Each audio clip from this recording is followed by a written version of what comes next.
Continuing our journey through Europe's revolutionary stirrings, let's zoom into the role of socialism in the tumultuous period between 1820 and 1848. We'll uncover how Karl Marx's groundbreaking ideas in the Communist Manifesto intertwined with the broader societal movements of the time. Imagine the scene: France and Germany, nations at the forefront of industrialization. Yet socialism's impact was surprisingly limited here.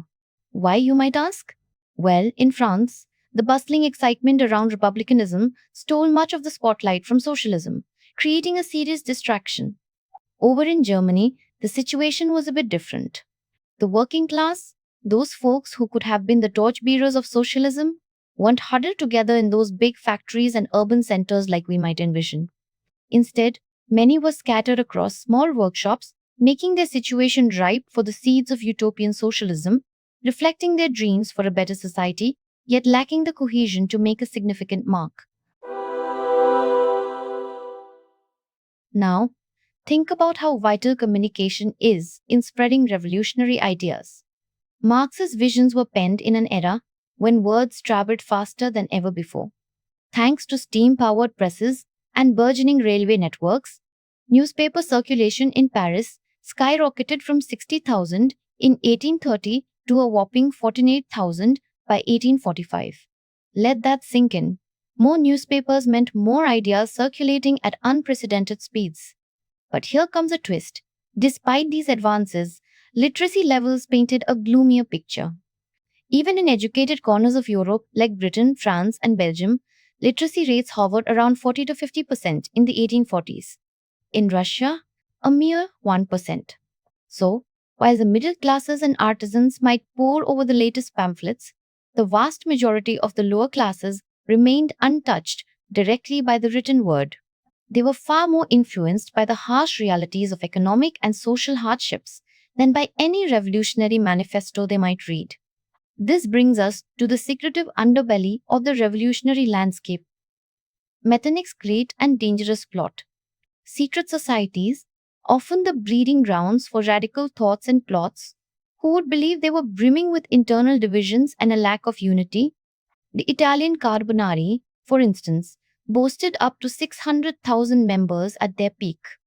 But were they a unified force? Far from it. They were primarily held together by a loose connection of shared grievances rather than a cohesive strategy.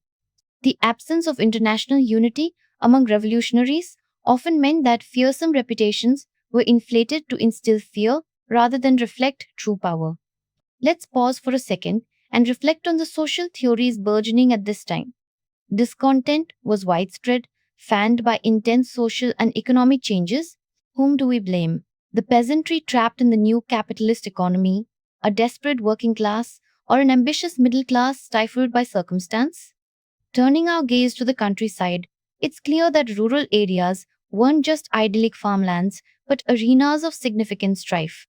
From 1800 to 1850, the population of Europe ballooned from 187 million to 266 million.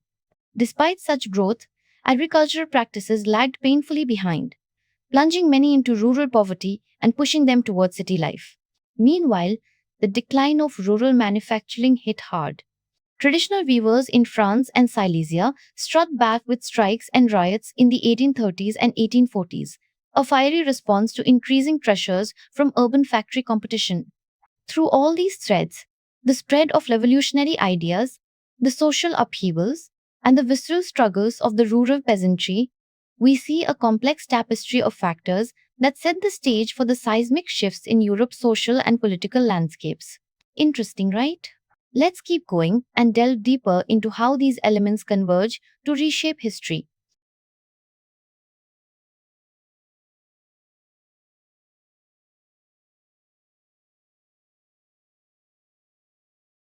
That's it for today's episode on Fun Learn Talks, where stories from business, technology, and history keep your curiosity alive. If you enjoyed the journey, make sure to follow, rate, or share it with a fellow curious mind. And hey, we'd love to hear from you. Drop a comment or connect with us online. I'm Anu, and I'll catch you next time, right here on Fun Learn Talks. Until then, keep learning, keep wondering.